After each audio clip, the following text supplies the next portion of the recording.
On parle de la crise d'un système de santé. En fait, un système de santé est victime d'une maladie chronique. Et on pourrait dire qu'il remonte à très loin, parce qu'en fait, elle remonte à ce qu'on pourrait dire la fondation du système de santé, 1945. Grand progrès, on crée la sécurité sociale, et c'est un progrès social et médical très important. Mais on crée un système mixte. Et il va être mixte dans tous les domaines. Il est mixte pour la prestation des soins, qui est publique et privée. Il est mixte pour le financement, puisque très vite, dès 46 et encore plus 47, il y a la sécurité sociale, mais aussi on crée un ticket modérateur géré par ce qu'on appelle les complémentaires, à l'époque les mutuelles, mais depuis les assurances, les banques. Il est mixte, y compris dans sa gouvernance, sa gestion. Le service public est géré par l'État, notamment les hôpitaux publics, et la ville est gérée par des conventions négociées entre la sécurité sociale et les syndicats de médecins libéraux. Ce système mixte, au fond, il était d'abord pas régulé. Jusqu'aux années 70, il y a sans régulation, il n'y a pas de régulation du tout. On prescrit et les patients, la santé se développe, et les patients on tire grand bénéfice. D'ailleurs, une boutade, lorsqu'il y a eu l'Obamacare, le New York Times titre « Quel est le meilleur système de santé, l'américain ou l'anglais ?» Réponse, le français. Donc ce système a donné satisfaction pour le soin des maladies aiguës, qu'elles soient bénignes en ville, qu'elles soient graves ou complexes à l'hôpital. Mais ce qui était sa force est devenu sa faiblesse.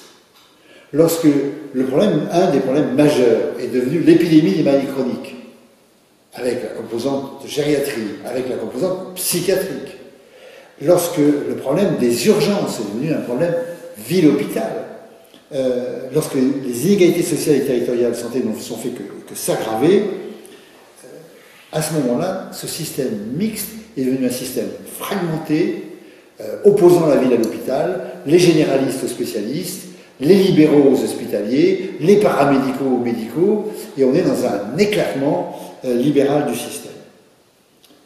Alors se pose le problème des meilleurs systèmes du monde quand on analyse. Ce sont les systèmes intégrés. Alors, il n'y a pas de système parfait dans le monde qu'on pourrait copier, mais on voit dans le territoire basque espagnol, on voit au Portugal, on voit les vétérans aux USA, un système intégré qui est effectivement la composante la meilleure pour prendre en charge les patients dans leur parcours de soins. C'est un terme qui exprime bien quel est le problème d'aujourd'hui. Quelle serait la nature de ce système intégré? Il se définirait par ses missions, ses propriétés, qui sont la non-sélection des patients, la continuité des soins, la permanence des soins, la neutralité, l'accès sans dépassement d'honoraires. Donc toutes ces qualités permettraient de définir un service de santé d'intérêt général indépendamment de la propre nature, de la propriété des gens qui y participent. Et si on examine la situation de la France historique, il y a trois composantes. Il y a les établissements publics, les hôpitaux, les centres de santé publics, les centres de prévention publics, souvent départementaux. Il y a les ESPIC, les établissements privés à but non lucratif, qu'on disait avant participants au service public, ainsi que les centres de santé mutualistes, et les sociétés d'intérêt collectif à but non lucratif. Et puis, il y a les médecins en secteur 1 qui respectent les tarifs conventionnels, qui sont les médecins libéraux, quelle que soit leur forme de partie, que soit des installations isolées, soit travaillant en groupe dans les maisons de santé ou les centres de santé. Donc ces trois composantes doivent former un service de santé d'intérêt général où ce qui règne, c'est la complémentarité et non la concurrence. Ce qui suppose une coordination, et cette coordination, elle se doit faire de manière assez variable selon les territoires. Alors la question qui se pose, parce que le mot territoire devient un mot à la mode, quelle est la définition du territoire? Quel est le territoire pertinent? Le territoire pertinent, si on comprend la graduation des soins entre un premier recours, un deuxième recours spécialisé ambulatoire et un troisième recours de référence en hospitalisation, le territoire pertinent, c'est l'entrée dans le système de soins par le premier recours. Autrement dit, c'est le territoire du premier recours que recouvrent aujourd'hui les communautés professionnelles de territoire de santé, qu'il faut renforcer, à qui il faut donner les moyens de cette coordination. Ça suppose donc, certes, la liberté du patient du choix, mais dans le cadre de la graduation des soins, qui est un problème qui, pour le moment, en France, n'est toujours pas complètement réglé. Alors, la forme de travail dans ce système de santé d'intérêt général, c'est l'équipe pluriprofessionnelle.